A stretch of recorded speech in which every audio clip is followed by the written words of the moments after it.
நீங்கள் பார்த்துக் கொண்டிருப்பது AJK டிவியின் புதுவை மாலை. வணக்கம். காணும் பொங்கலை முன்னிட்டு தமிழக பகுதியான குயிலாப்பாளையத்தில் மஞ்சு விரட்டு நிகழ்ச்சி நடைபெற்றது. இதனை வெளிநாட்டு சுற்றுலா பயணிகள் உட்பட ஏராளமான பொதுமக்கள் கண்டு ரசித்தனர். காணும் பொங்கலை முன்னிட்டு தமிழக பகுதியான குயிலாப்பாளையத்தில் மஞ்சு விரட்டு நிகழ்ச்சி நடைபெறுவது வழக்கம். அதேபோல இந்த ஆண்டும் மஞ்சு விரட்டு நிகழ்ச்சி நடைபெற்றது. மாடுகளை வண்டியில் கட்டி அலங்காரம் செய்து ஒன்றன் பின் ஒன்றாக அணிவகுத்து சென்ற காட்சியை காண வெளிநாட்டு பயணிகள் மற்றும் உள்ளூர் நகரவாசிகள் உள்பட புதுவையை சுற்றியுள்ள ஏராளமான பொதுமக்கள் பலரும் அங்கு குவிந்தனர். முன்னதாக மாடுகளுக்கு கோவிலில் பூஜை செய்யப்பட்டு அதனைத் தொடர்ந்து மாட்டு வண்டியில் பூட்டிய மாடுகளை விரட்டி பல்வேறு வீதிகளில் அழைத்து வரப்பட்டது. சாலையின் இருபுறமும் பொதுமக்கள் அணிவகுத்து நிற்க மாடுகள் தங்களது வண்டியை இழுத்து சென்ற காட்சி பலரையும் பரவசப்படுத்தியது. I love the cows. The cows get some exercise. The cows get decorated and honored, and it brings all the people together. Happy Pongal! It's very exciting. Yeah, the cows were really fast and nice decoration of the cows, and first time for me to see, and really nice to see all the people gathering here together. So nice event. Puduvai அரசு செய்தி மற்றும் விளம்பரத்துறை சார்பில் நடைபெற்ற எம்ஜிஆரின் பிறந்தநாள் விழாவில் முதல்வர் ரங்கசாமி கலந்து கொண்டு எம்ஜிஆரின் திருவுருவ சிலைக்கு மாலை அணிவித்து மரியாதை செலுத்தினார். புதுவை அரசு செய்தி மற்றும் விளம்பரத்துறை சார்பில் அமரர் எம்ஜிஆரின் 95வது பிறந்தநாள் விழா கொண்டாடப்பட்டது. இதனை முன்னிட்டு புதுவை புதிய பேருந்து நிலையம் எதிரே உள்ள எம்ஜிஆரின் திருவுருவ சிலைக்கு முதல்வர் ரங்கசாமி மாலை அணிவித்து மரியாதை செலுத்தினார். அதனைத் தொடர்ந்து சபாநாயகர் சபாபதி, அரசு கொறடா நேரு உள்ளிட்ட என்ஆர் காங்கிரஸ் பிரமுகர்கள் பலர் எம்ஜிஆரின் திருவுருவ சிலைக்கு மாலை அணிவித்து மலர்தூவி மரியாதை செலுத்தினர். இதற்கான ஏற்பாடுகளை செய்தி மற்றும் விளம்பரத்துறை இயக்குநர் செய்திருந்தார்.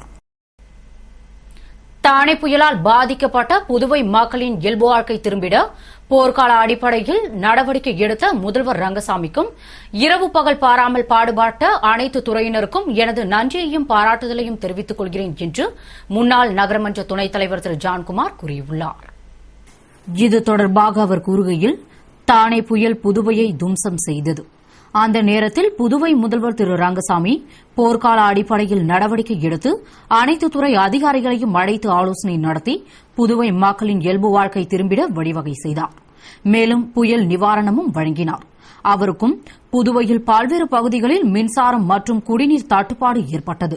இதனை போர்க்கால அடிப்படையில் இரவு பகல் என பாராமல் பாடுபட்டு சீரமைத்து கொடுத்த மின்துறை, பொதுப்பணித்துறை மற்றும் அனைத்து துறைகளை சார்ந்தவர்களுக்கும் எனது நன்றியையும் பாராட்டுதலையும் தெரிவித்துக் கொள்வதாக கூறிய திரு ஜான்குமார், தற்பொழுது மீதமுள்ள ஓர் சில பணிகளை விரைந்து முடித்து பொதுமக்களின் சிரமத்தினை தீர்த்திட முன்வர வேண்டும் என்று அவர் வேண்டுகோள் விடுத்துள்ளார்.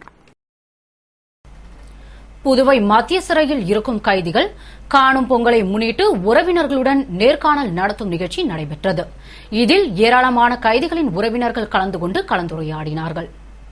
காணும் பொங்கலை முன்னிட்டு தங்கள் உறவினர்களோடு ஒன்றாக அமர்ந்து கலந்துரையாடிட புதுவை மத்திய சிறையில் உள்ள கைதிகள் விருப்பம் தெரிவித்தனர். அதன் அடிப்படையில் விண்ணப்பித்திருந்த கைதிகளின் உறவினர்களுக்கு தகவல் தெரிவிக்கப்பட்டது. இந்நிலையில் காணும் பொங்கல் தினமான இன்று மத்திய சிறையில் உள்ள கைதிகளை காண உறவினர்கள் படையெடுத்தனர். அப்போது உறவினர்களை சோதனை செய்த சிறை காவலர்கள் கைதிகளுடன் பேச அனுமதித்தனர். பின்னர் கைதிகளை காண வந்த உறவினர்கள் பல்வேறு வகையான இனிப்பு வகைகளை கைதிகளிடம் கொடுத்து கலந்துரையாடினர். காணும் பொங்கலை முன்னிட்டு வருடத்திற்கு ஒருமுறை தங்கள் குடும்பத்தினரோடு ஒன்று சேர்ந்து உணவு உட்கொள்ளும் கைதிகள் இன்று ஒருநாள் மகிழ்ச்சியுடன் அவர்களோடு கலந்துரையாடி தங்கள் மனதில் உள்ள சுமைகளை இறக்கி வைப்பார்கள். உறவினர்களும் தங்கள் குறைகளை கைதிகளிடம் கூறி மனநிறைவு பெறுவர். இதற்கான ஏற்பாடுகளை மத்திய சிறை அதிகாரிகள் செய்திருந்தனர். வீட்டுல வைக்கிற சாப்பாடை சாப்பிட்றதுக்கு ஒரு நாள் பர்மிஷன் கொடுக்குறாங்க. அது வந்து சாப்பிட்றவங்களுக்கு ரொம்ப சந்தோஷமாகுது, எங்களுக்கு ரொம்ப சந்தோஷமாகுது. அவங்க பார்த்து ரொம்ப சந்தோஷப்படுறாங்க. சாப்பாடுலாம் சாப்பிட்டு ரொம்ப சந்தோஷமா ஃபீல் பண்றாங்க. அவங்க ரொம்ப சந்தோஷமாகுது. அது 1 மணி நேரம் பர்மிஷன் கொடுக்குறாங்க. உட்காந்து ஃப்ரீயா பேச முடியுது, ஃப்ரீயா பேச முடியுது. நேருக்கு நேரம் பார்த்து ரொம்ப அன்பு பரிமாறிக்கிற வகையில இது ரொம்ப பயனுள்ளதா அமைது. புதுவை மாஸ்டர் கால்பந்தாட்ட கழகம் சார்பில் நடைபெற்ற கால்பந்தாட்ட போட்டிகளில் வெற்றி பெற்றவர்களுக்கு முன்னாள் நகரமன்ற துணைத் தலைவர் திரு ஜான்குமார் பரிசுகளை வழங்கி பாராட்டினார். புதுவை மாஸ்டர் கால்பந்தாட்ட கழகம் சார்பில் ஜீவானந்தம் அரசு மேல்நிலைப் பள்ளியில் 21ஆம் ஆண்டு கால்பந்தாட்ட போட்டிகள் நடைபெற்றது. இதில் மாஸ்டர் கால்பந்தாட்ட கழக வீரர்கள் ஏ அணி, பி அணி, சி அணி மற்றும் டி என 4 அணிகளாக பிரிக்கப்பட்டு மோதினர். முன்னதாக போட்டியை முன்னாள் நகரமன்ற துணைத் தலைவரும் புதுவை கால்பந்தாட்ட கழக தலைவருமான திரு ஜான்குமார் வீரர்களுக்கு கைகுலுக்கி வாழ்த்துக்களை தெரிவித்து துவக்கி வைத்தார். இறுதிப் போட்டியில் இன்ஸ்பெக்டர் ரங்கநாதன் வாழ்த்து தெரிவித்தார். போட்டியில் சி அணி அமோக வெற்றி பெற்றது. வெற்றி பெற்றவர்களுக்கான பரிசளிப்பு விழாவில் வெற்றி பெற்ற அணிக்கு முன்னாள் நகரமன்ற துணைத் தலைவர் ஜான்குமார் பரிசுகள் வழங்கி பாராட்டினார். தொடர்ந்து சிறந்த வீரர்களுக்கு இன்ஸ்பெக்டர் ரங்கநாதன் மற்றும் தொழிலதிபர் தங்கம் பரிசுகள் வழங்கி பாராட்டி கௌரவித்தனர். விழாவில் மூத்த கால்பந்தாட்ட வீரர் பெருமாள், பயிற்சியாளரும் தொழிலதிபருமான டேவிட், காவலர் சுந்தரமூர்த்தி உள்ளிட்டோரும் கழக நிர்வாகிகள், உறுப்பினர்கள் மற்றும் வீரர்கள் கலந்து கொண்டனர்.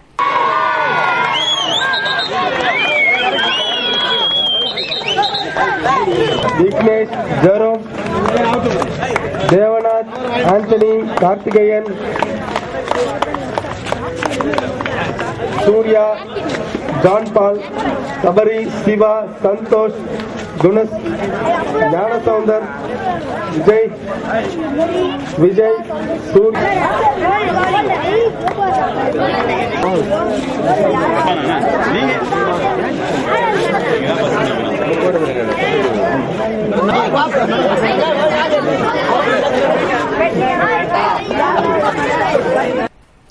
புதுவையை தாக்கிய தானே புயலால் தென்னந்தோப்புகள் பாதிக்கப்பட்டுள்ளதால் இளநீரின் விலை கிடுகிடவென உயர்ந்துள்ளது. இதனால் மக்கள் கலக்கமடைந்துள்ளனர். புதுவையில் கோரதாண்டவம் ஆடிய தானே புயலால் 80% மரங்கள் பாதிக்கப்பட்டுள்ளன. குறிப்பாக 150 கிலோமீட்டர் வேகத்தில் வீசிய காற்றுக்கு தாக்குப்பிடிக்க முடியாமல் தென்னை மரங்கள் முறிந்து விழுந்துவிட்டன. இதனால் 1 லட்சம் தென்னை மரங்கள் சேதமடைந்துள்ளதாக புள்ளி விவரங்கள் தெரிவிக்கின்றன. இதன் எதிரொலியாக இளநீருக்கு தட்டுப்பாடு ஏற்பட்டுள்ளது. எனவே தானே புயலுக்கு முன் 7 மற்றும் 10 ரூபாய்க்கு விற்கப்பட்ட இளநீர் தற்பொழுது 20 ரூபாய் வரையிலும், சில இடங்களில் 25 ரூபாய்க்கும் விற்கப்படுகிறது.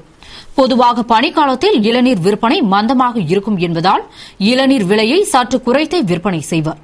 தற்பொழுது பனியின் தாக்கம் அதிகமாக காணப்பட்ட போதிலும் தட்டுப்பாடு காரணமாக இளநீர் விலை கிடுகிடுவென உயர்ந்து அதிக விலைக்கு விற்கப்படுகிறது. இந்த விலை கோடை காலத்தில் மேலும் உயரும் என்பதால் கோடை காலத்தை நினைத்து மக்கள் இப்போதே கலக்கமடைந்துள்ளனர். மற்றும் நிலைமையை சீர் செய்ய அரசு தலையிட்டு தக்க நடவடிக்கை எடுக்க வேண்டும் என எதிர்பார்க்கின்றனர். புதுவையில் மாட்டுப் பொங்கல் மிகவும் உற்சாகமாக மாடுகளுக்கு சிறப்பு பூஜை செய்யப்பட்டு மாட்டு வண்டிகளின் ஊர்வலத்துடன் சிறப்பாக கோலாகலமாக கொண்டாடப்பட்டது. புதுவையில் நேற்று மாட்டுப் பொங்கல் மிகவும் உற்சாகமாக கொண்டாடப்பட்டது. இதனை முன்னிட்டு மாடுகளுக்கு குளிப்பாட்டி சுத்தம் செய்து கொம்புகள் சீவி வர்ணம் தீட்டப்பட்டது. அதேபோன்று மாட்டு வண்டிகள், டிராக்டர்கள் போன்றவற்றையும் சுத்தப்படுத்தி வர்ணம் தீட்டப்பட்டு தோரணங்கள், வாழைக்கன்றுகள் காட்டப்பட்டு அலங்கரிக்கப்பட்டது. பின்னர் மாடுகளுக்கு மஞ்சள், குங்குமம் இட்டு பொங்கலிட்டு சிறப்பு பூஜைகள் செய்யப்பட்டு உணவளிக்கப்பட்டது. அதன்பின் மாட்டு வண்டிகள், மாடுகள், டிராக்டர்கள் ஊர்வலம் நடந்தது. இதில் சிறுவர்கள் முதல் பெரியவர்கள் வரை ஏராளமானோர் கலந்து கொண்டு பொங்கலோ பொங்கல், மாட்டுப் பொங்கல் என்று உற்சாகமாக கோஷமிட்டு குதூகலத்துடன் மாட்டுப் பொங்கலை கொண்டாடி மகிழ்ந்தனர். மற்றும் உழவுக்கும் தொழிலுக்கும் உறுதுணையாயிருந்த மாடுகளுக்கு நன்றி தெரிவித்துக் கொண்டனர். புதுவையில் ஔவையார் சிலை அமைக்க அரசு விரைவில் நடவடிக்கை எடுக்கும் என்று முதல்வர் ரங்கசாமி கூறினார்.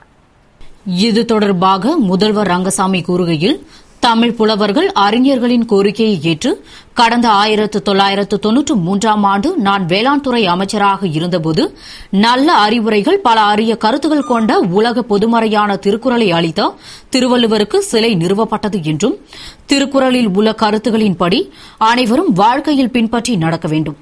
அவ்வாறு நடந்தால் அவர்களின் எதிர்கால வாழ்க்கை சிறப்பாக இருக்கும், நாடும் நல்ல நிலைக்கு உயரும் என்ற அவர் மேலும் தொடர்ந்து புதுவையில் ஔவையார் சிலை நிறுவப்பட வேண்டும் என்று தமிழ் புலவர்களும் அறிஞர்களும் என்னிடத்தில் கோரிக்கை வைத்துள்ளனர்.